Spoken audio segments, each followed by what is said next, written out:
बातमीत सत्यता हीच आमची ओळख। विशेष शिक्षकांची समायोजन प्रक्रिया चौकशी करून समायोजन करा, पंकज साळुंखे। महाराष्ट्र शासनानं माननीय सर्वोच्च न्यायालयाच्या निर्देशानुसार व शासन निर्णयान्वये समग्र शिक्षा अंतर्गत कार्यरत विशेष शिक्षकांच्या समायोजनाची प्रक्रिया जाहीर केलेली असून संबंधित आदेश जारी होऊन ही प्रत्यक्ष अंमलबजावणी दप्तर दिरंगाईमुळे रखडली आहे। त्या अनुषंगाने समावेशित शिक्षण अंतर्गत विशेष शिक्षकांचे समायोजन प्रक्रिया ही चौकशी करूनच समायोजन करावं अशी भूमिका रिपब्लिकन पार्टी ऑफ इंडिया आघाडीचे मराठा गटाचे पंकज साळुंखे यांनी केली आहे। कालपासून बसलेल्या 86 पात्र विशेष शिक्षक यांची जिल्हा परिषद कार्यकारी अधिकारी यांनी सखोल चौकशी करून समायोजन करावे, तसेच या प्रक्रियेत जिल्ह्याचे पालकमंत्री जयकुमार रावल यांनी हस्तक्षेप करू नये, अन्यथा सर्व प्रकरण बाहेर काढेल असा इशारा पंकज साळुंखे यांनी दिला आहे। मुख्य संपादक जतीन बोरसे। मी खऱ्या विशेष शिक्षकांच्या विरोधात अजिबात नाही, समायोजन झालं पाहिजे हे माझी सुद्धा इच्छा होती आणि या प्रकरणात काम करणारा एक खरा व्यक्तिमत्व होतो म्हणजे कोंडिबा कंदे, त्याची सुद्धा इच्छा होती। त्याला प्रेमाने मी हनुमान म्हणायचो। तो आज या जगात नाहीये, तो सुद्धा बिचारा मेला हा लढा देत असताना। तर खऱ्या शिक्षकांना न्याय हा मिळाला पाहिजे याच्यात मी सुद्धा आहे।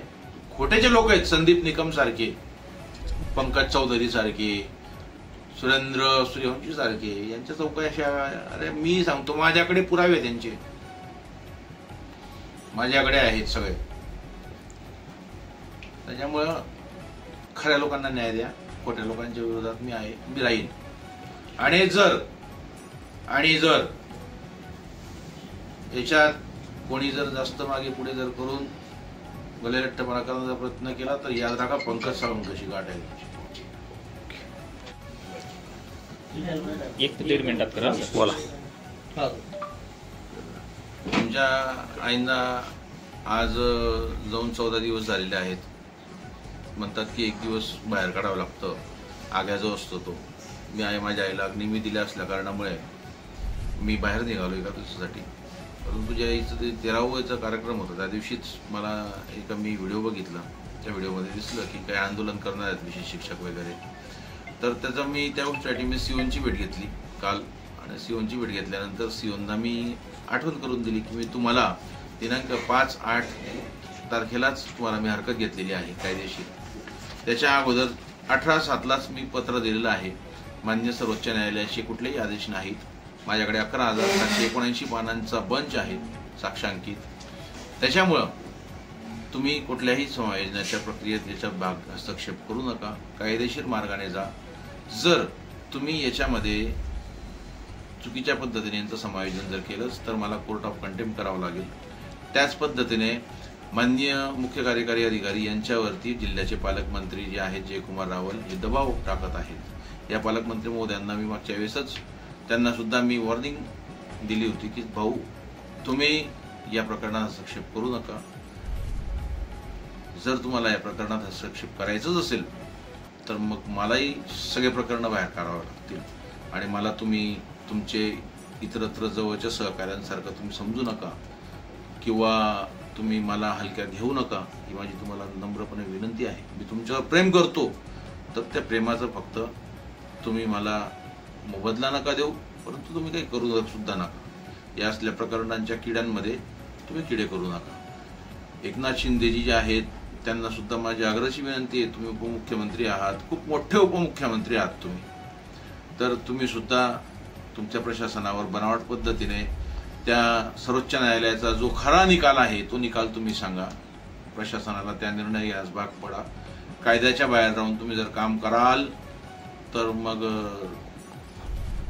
सगळ्यांचा करेक्ट कार्यक्रम होईल। ह्या प्रकरणामध्ये माझं म्हणणं, माझं सांगणं एवढंच शेवटचं आणि अंतिम।